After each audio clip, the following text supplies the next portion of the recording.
Trial scene मतलब जिसमें court का केस चलता है वो, एंड यहाँ पे कोर्ट का केस किसका चल रहा था? The king. किंगडम ऑफ फूल्स में जो किंग है उसने ये पूरा जो अपनी कोर्ट है वो सजा रखी थी। क्यों?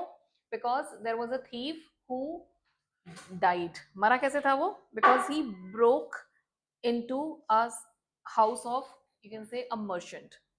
ठीक है, तो मर्चेंट के घर में घुस रहा था वो, and at that time he, what happened to him? He died. जो वॉल है वो कोलैप्स हो गई, so due to which what happened? He died. अब जिसकी वजह से ये जो मर्चेंट है, ये जो मर्चेंट है, what happened that he was the culprit. तो यहाँ पे मेन कल्प्रिट कौन है? मर्चेंट। अब मर्चेंट ने ब्लेम किस पे शिफ्ट कर दिया? मेसन पे, कि भाई ये चोर किसकी वजह से मरा? वॉल की वजह से। Wall collapsed. तो सजा किसे मिलनी चाहिए? जिसने वॉल बनाई है, वॉल मेकर। तो मेसन शुड बी पनिश्ड। तो मेसन के ऊपर सारा अब इल्जाम आ गया, राजा ने उसे बुलाया। बुलाने को क्या कहते हैं? बुलवाया, sent for. So the king sent for mason. Mason ने कहा कि भाई मेरी गलती नहीं है, ये सब क्यों हुआ, वॉल क्यों खराब हुई? Because I was distracted. Distract मतलब मेरा जो ध्यान है वो इधर उधर हो रहा था, ध्यान बट रहा था। किसकी वजह से? I was distracted because of the dancing girl. वहां पे एक डांसिंग गर्ल थी, वो बार बार सारा चक्कर काट रही थी स्ट्रीट में, जिसकी वजह से मेरा ध्यान सारा उसकी तरफ गया, and due to that I was not able to concentrate. अब ये डांसिंग गर्ल, अब इसको बुलाया गया। ये जो डांसिंग गर्ल है, now she was an old lady. अभी बूढ़ी औरत आई, धीरे धीरे बेचारी डर के मारे कांप रही थी कि अब पनिशमेंट मिलेगा। तो इसने कहा कि भाई हाँ, मैं चक्कर तो काट रही थी स्ट्रीट के, पर क्यों काट रही थी? बिकॉज मैंने गोल्ड स्मिथ को कुछ ज्वेलरी दी हुई थी बनाने के लिए, कि भाई मेरी ज्वेलरी बना दे। अब वो बनाने को तैयार नहीं था, बार बार चक्कर कटवा रहा था, सुबह आ जाना, दोपहर में आ जाना, शाम को आ जाना। तो मैं तो जाऊंगी ना। तो अब गलती किसकी है? गोल्ड स्मिथ की, क्योंकि gold Smith did not do his work on time. अब गोल्ड स्मिथ के ऊपर सारा ब्लेम आ गया। तो ये जो ब्लेम है अब धीरे धीरे क्या हो रहा है? शिफ्ट हो रहा है। So now gold Smith was at fault.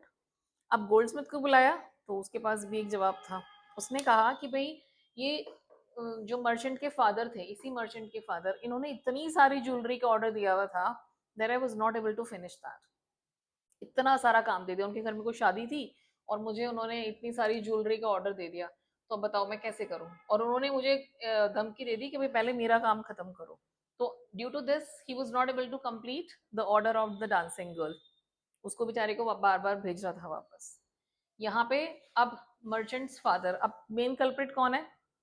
Merchants father. अब वो तो बेचारा है ही नहीं, ही हैज पास्ड अवे, वो तो ऊपर चला गया। तो राजा क्या कहता है? The justice had come full circle back to the merchant. अब इस केस में सजा किसको मिलेगी? मर्चेंट को। तो मर्चेंट कहता है अपने बाप की गलतियों की सजा मैं क्यों भुगतूं? अगर उसने गलती की है तो उसको पनिश करो। तो राजा उसको कहता है कि जब अपने पापा का सारा माल तुझे मिलेगा, when you are going to inherit all the property of your father, तो फिर उसके सिंस भी तो तुझे मिलेंगे। सिंस क्या होते हैं? पाप। समझ रहे हो? तो आप सिर्फ अपने फादर की प्रॉपर्टी इनहेरिट नहीं करोगे, आप क्या इनहेरिट करोगे? उनके सिंस को भी तो आपको इनहेरिट करना पड़ेगा। So now who is the main culprit? फिर से मर्चेंट। तो घूम फिर के वहीं पे आ गए। और सबसे मजेदार बात क्या थी कि जब उन्होंने वो तैयार किया ना पूरा अपना उसको फांसी पे चढ़ाने के लिए, जो पूरी that was actually the worst part. अभी वो देखते हैं अगले उसमें।